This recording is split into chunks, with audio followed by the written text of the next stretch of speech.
Before I get to BOA vs. Python, I should mention that there's also a Python 2, which sees William Zabka return to fight more snakes, thanks to some sloppy revisionist history that changes a lot of the details of the original Python's ending. Python 2 opens with the title card "Somewhere in Russia," which is not a good sign. But then this guy shows up and we might be okay here.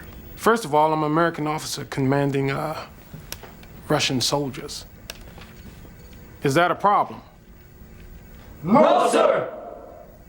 Outstanding. Second is, I'm a black man.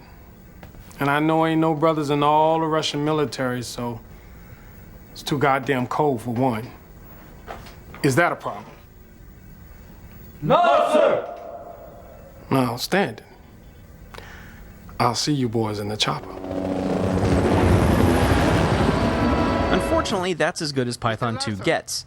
The mission goes badly, and then later Johnny shows up to recruit BOA's Dana Ashbrook, who plays a different character here, and also his wife, because they have a truck.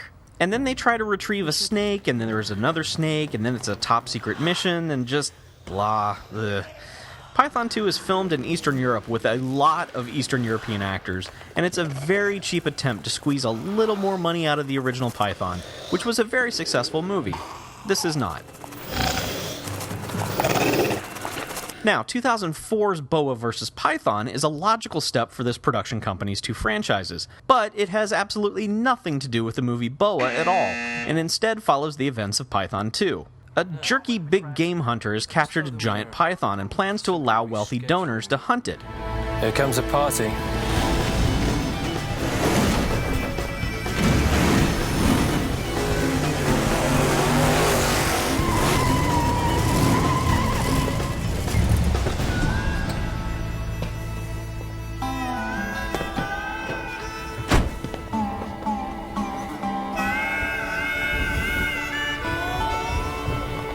The government isn't too fond of this, though, and enlists the scientist Giant BOA to help destroy the python.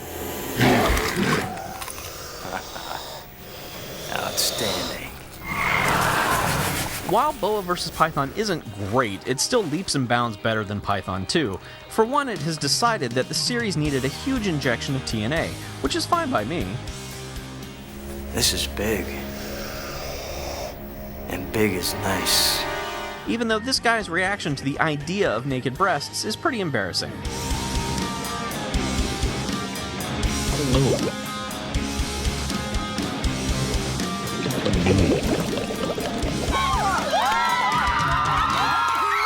While the special effects are still lousy, they're much improved over the previous three films.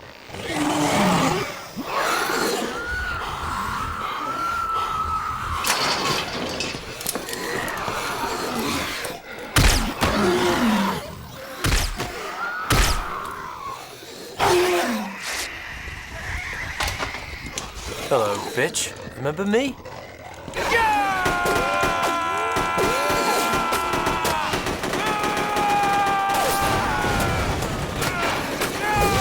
Except for the end that takes place entirely in a CGI-created subway station.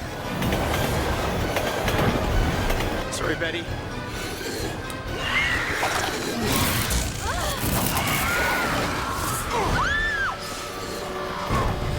And there's one scene that, well, I just can't decide if it's the best thing I've ever seen in a movie like this or the worst. It's something I'll surely wrestle with for the rest of my life. So here, you decide. Brian, don't stop.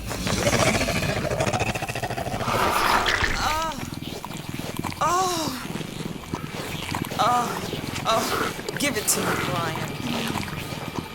Oh.